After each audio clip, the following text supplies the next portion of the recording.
ओम नमः श्री यतिराजाय विवेकानंद सूरये सच्चित् सुख स्वरूपाय स्वामिने तापहारिणे। स्वामी प्रभु सेवानंद जी,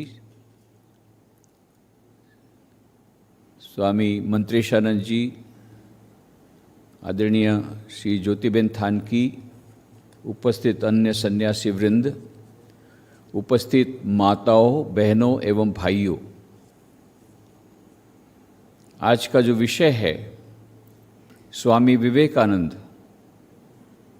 and Ramakrishna mission, Swami Vivekananda एवं रामकृष्ण मिशन, उस पर अभी हम लोगों ने विद्वान सन्यासियों से एवं विदुषी श्री ज्योतिबेन थानकी के पास से बहुत ही सुंदर बातें सुनी।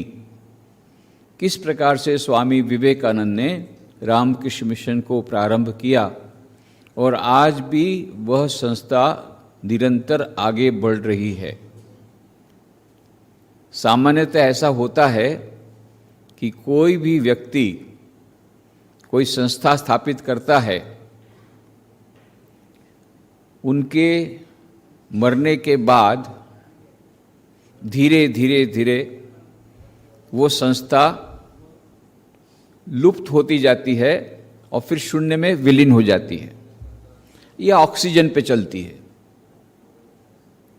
पर यहाँ हम क्या देखते हैं, स्वामी विवेकानंद जी ने 4 जुलाई 1902 को मात्र 39 वर्ष की उम्र में महासमाधि ली। उस समय मात्र 5 सेंटर थे रामकृष्ण मठ मिशन के। आज उनके जाने के 160 साल बाद, उनके ब्रह्मलीन होने के 160 साल बाद, वो 5 सेंटर में से 265 सेंटर हो गए, 265, जिसमें 65 विदेश में है, 200 भारत में है। उसके अलावा 1000 सेंटर ऐसे हैं जो चाहते हैं कि हमको एफिलिएशन मिले और हमारे यहाँ सन्यासी आए, पर हमारे यहाँ सन्यासों की अछत है, इसलिए कमी है। इसलिए हमने क्या कहा, गृहस्थ भक्तों को कहा कि आप अपनी तरफ प्राइवेट ट्रस्ट बना करके चलाइए ऐसे 1000 प्राइवेट सेंटर, जिनका हम लोग इनडायरेक्ट एफिलिएशन दे करके एडमिनिस्ट्रेशन कर रहे हैं रामकृष्ण विवेकानंद भाव प्रचार परिषद के माध्यम से, जिसका हेडक्वार्टर भी बेलू मठ में है। ये गृहस्थ भक्तों की संस्थाएं, ये पूरा इतना महान विशाल वटवृक्ष जो श्री रामकृष्ण देव ने कहा था, अभी ज्योतिबेन थानके से हमने सुना ना कि नरेंद्र नाथ ने कहा था कि मैं हमेशा समाधि में रहना चाहता हूं, सुखदेव के समान, बीच बीच में आऊंगा, कुछ भोजन करूंगा, फिर चला जाऊं, फिर अपने शरीर को टिकाने के लिए फिर समाधि में चला जाऊंगा। फिर श्री रामकृष्ण देव ने कहा था, अरे नरेंद्र, मैंने सोचा था तू महान वटवृक्ष के समान होगा, जिसकी छाया तले हजारों लोगों को शांति मिलेगी, और तूने ही तो गीत गाता था ना, तू जो कुछ है सो तू ही है। इससे भी बड़ी स्थिति है समाधि से। और जब सारे विश्व के लोगों को शांति पहुंचाना है, उनका आध्यात्मिक कल्याण है करना है, उसके लिए तुझे बहुत कार्य करना पड़ेगा। और यह उनको एम्पावर भी किया, उनको लीडर बनाया, उनका अपॉइंटमेंट किया, उनको एम्पावर किया, शक्ति संचय किया, जैसा अभी सुना आप लोगों ने उनके महासमाधि के 3 दिन पहले। और स्वामी विवेकानंद ने क्या किया, अपने जीवन में उन्होंने सर्वेंट लीडरशिप को स्थान दिया। सर्वेंट लीडरशिप आज नया कॉन्सेप्ट आ रहा है मैनेजमेंट के क्षेत्र में, रॉबर्ट ग्रीनलीफ ने शुरू किया। सर्वेंट लीडरशिप में जो लीडर रहता है, जो नेता रहता है, he does not rule by rules and regulation, he does not rule by hire and fire method, he rules by service attitude. वह सेवा की भावना से, निरहंकारिता के द्वारा, निस्वार्थ भावना से वह संचालन करता है, और वह बॉस ओवर बॉसिंग नहीं करता, परंतु प्रेम के द्वारा सब काम निकलवाता है। ये जो दूरदर्शिता थी स्वामी विवेकानंद की, उनकी सर्वेंट लीडरशिप आप देखिए, क्यों ये संस्था आज तक आगे बढ़ती जा रही है, एक्सपांशन होती जा रही है? क्योंकि इसके मूल में स्वामी विवेकानंद की यह सर्वेंट लीडरशिप की भावना है। जब विदेश से वापस लौट करके रामकृष्ण मिशन की स्थापना की, उसका रजिस्ट्रेशन तो बाद में as a society registration act 1909 में हुआ, 1909 में, पर संस्था उन्होंने खुद ने स्थापी कलकत्ता में 1 मई 1897 में। पर और उन्होंने जो रामकृष्ण मठ भी बनाया 1901 में। ये दोनों संस्थाएं पैरेलल है, ये रजिस्टर्ड ट्रस्ट है, ये रजिस्टर्ड सोसाइटी है, और रामकृष्ण मठ के ट्रस्टी हैं वो रामकृष्ण मिशन गवर्निंग बॉडी के मेंबर हैं, सभी सन्यासी है, प्रवीण सन्यासी। तो इसलिए दोनों में ज़्यादा भेद नहीं है, ये आध्यात्मिक संस्था है, ये सेवा भाव की संस्था है, पर दोनों मिलजुल के काम करते हैं। रामकृष्ण मठ और रामकृष्ण मिशन, दो legally they are separate entities but actually under one administration. ये दूरंदेशिता आप देखिए, और ये जो सर्वेंट लीडरशिप काम करता है, जो सर्वेंट लीडर जो रहता है, वो नाम यश के लिए जब बात आती है तो सबसे पीछे रहता है और बलिदान देने के लिए सबसे आगे रहता है। ये है सर्वेंट लीडरशिप। स्वामी विवेकानंद ने क्या किया? पूरा जहर शिव जी के समान पूरा ले लिया, जितनी भी मुश्किलियां थी उन्होंने सहन की। और रामकृष्ण मिशन के सबसे पहले प्रेसिडेंट कौन? स्वामी विवेकानंद खुद नहीं बने, स्वामी ब्रह्मानंद जी को उन्होंने प्रेसिडेंट बनाया और उनके गुरु भाइयों को ट्रस्टी बनाया। और ये स्वामी ब्रह्मानंद, स्वामी शारदानंद, स्वामी प्रेमानंद, इन लोग को एम्पावर किया, ये पूरी लीडरशिप को इन्फिल्ट्रेट किया कि उनके जाने के बाद यह कार्य चलता ही रहे, चलता ही रहे। इस प्रकार की दूरदर्शिता स्वामी विवेकानंद में थी। और वो खुद उन्होंने पावर पोजीशन नहीं ली, उन्होंने दूसरों को पावर पोजीशन दी। उन्होंने यहां तक कहा कि यदि मेरे गुरु भाई बोलेंगे बेलू मठ में तुम्हारा एकमात्र काम है बेलू मठ के लेटरिन को साफ करना, तो मैं उसको अपने सिर पर चढ़ाऊंगा उस आज्ञा को, और मेरा कार्य केवल लेटरिन साफ करने का होगा। ये है लीडर स्वामी विवेकानंद, ये सर्वेंट लीडरशिप। और खुद के नाम पर उन्होंने मिशन नहीं बनाया, विवेकानंद मिशन नाम नहीं दिया, अपने गुरु के नाम पर रामकृष्ण मिशन नाम दिया। ये सर्वेंट लीडरशिप है। वो सर्वेंट लीडरशिप उन्होंने अपने जीवन में प्रैक्टिस की, जिसके कारण आज रामकृष्ण मिशन उनके जाने के 160 साल बाद भी, उनके जाने के बाद भी निरंतर आगे बढ़ रहा है, निरंतर आगे बढ़ रहा है, एक्सपांड होते जा रहा है। ये स्वामी विवेकानंद की दूरदर्शिता थी। उन्होंने आत्मनो मोक्षार्थम जगदिताय च यह मंत्र दिया सन्यासियों को, और उन्होंने आह्वान किया अपने गुरु भाइयों को। अभी तक तुमने मंत्र सुने थे, मातृदेवो भव, पितृदेवो भव, आचार्य देवो भव, अतिथि देवो भव। मैं तुमको नया मंत्र देता हूं जो आज के युग के लिए ज्यादा महत्व का है, वह है दरिद्र देवो भव, रोगी देवो भव। ये दरिद्र नारायण की सेवा, रोगी नारायण की सेवा के लिए उन्होंने आह्वान किया अपने सन्यासियों को, भाइयों को। बोले देखो हम लोग नए प्रकार के सन्यासी हैं, आत्मनो मोक्षार्थम हमारा भी युद्ध, हमारा वह जीवन का उद्देश्य रहेगा, पर केवल आत्मनो मोक्षार्थम नहीं, साथ में जगत हिताय च माने एंड, वो भी जोड़ दिया। आधुनिक सन्यासी उन्होंने तैयार किए। आधुनिक मानव की अभी जो समाज की जो स्थिति थी उससे वे दुखी थे, इसलिए उन्होंने रामकृष्ण मिशन शुरू किया। क्यों रामकृष्ण मिशन शुरू किया? उनके हृदय में दुख था।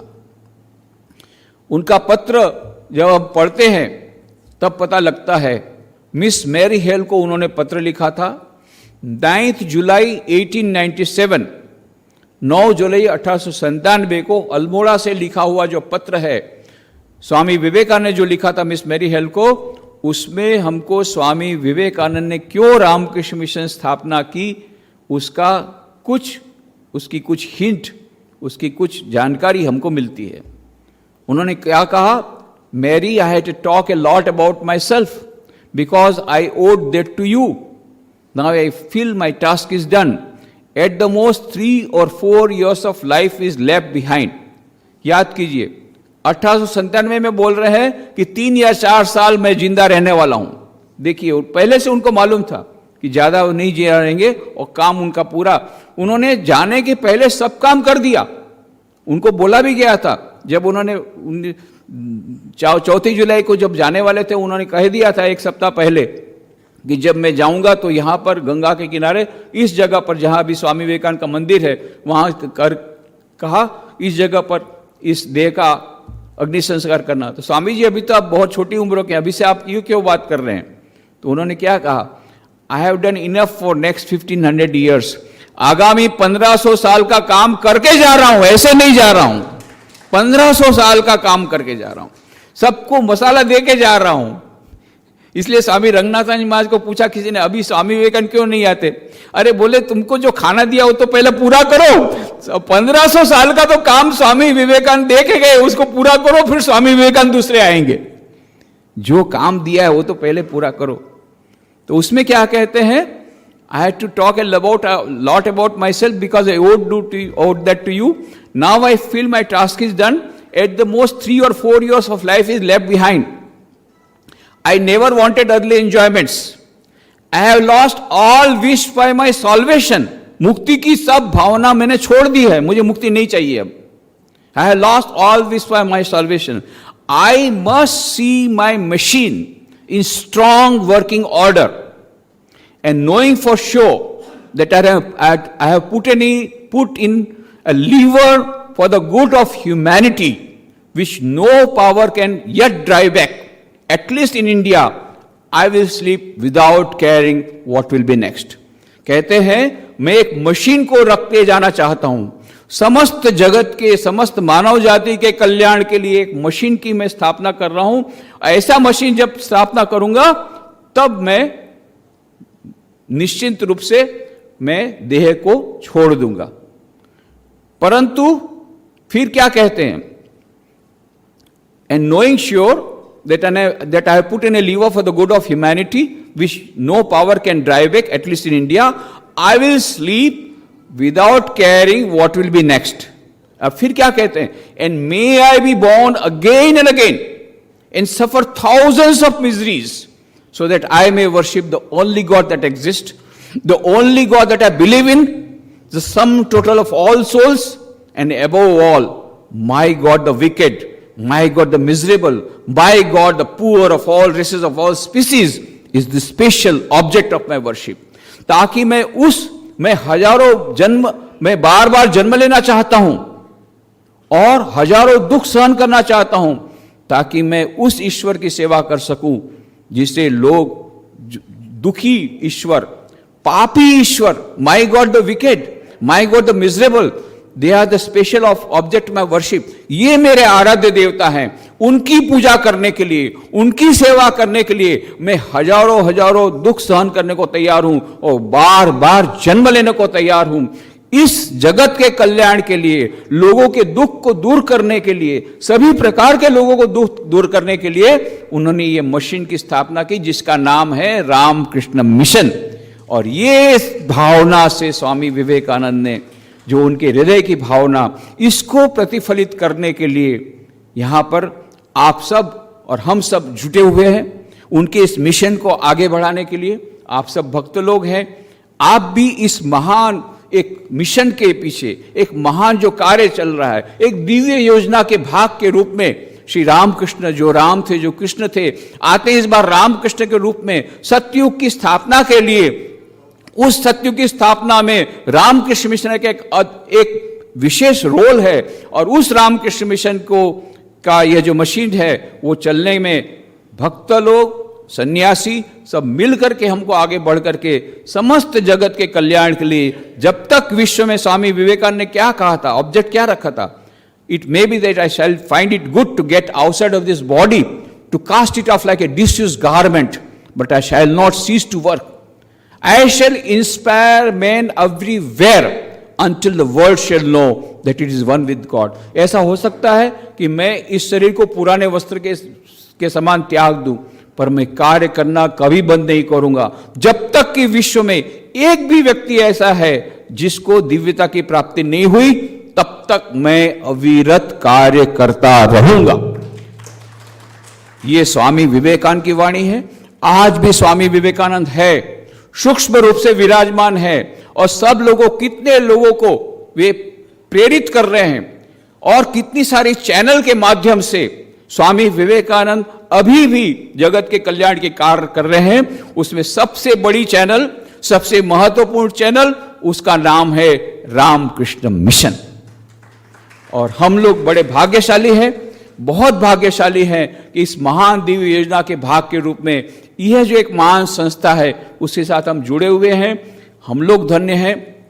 भगवान श्री रामकृष्ण, मां शारदा देवी, स्वामी विवेकानंद के चरणों में प्रार्थना करता हूं, उनके आशीर्वाद हम सब पर बरसें और हमको ये शक्ति प्रदान करे कि हमको ये महान जो गौरव में धन्यता मिली है उसका हम ठीक ठीक लाभ उठा सके और अपना ये यत्किंचित तन मन धन से अपनी सेवा इस रामकृष्ण मिशन को कर सके, ऐसी उनके चरणों में प्रार्थना करके आप सबके भीतर में जो दिव्य चेतना विराजमान है उसको प्रणाम करके मेरी वाणी को विराम देता हूं। हरिओम तत्सत।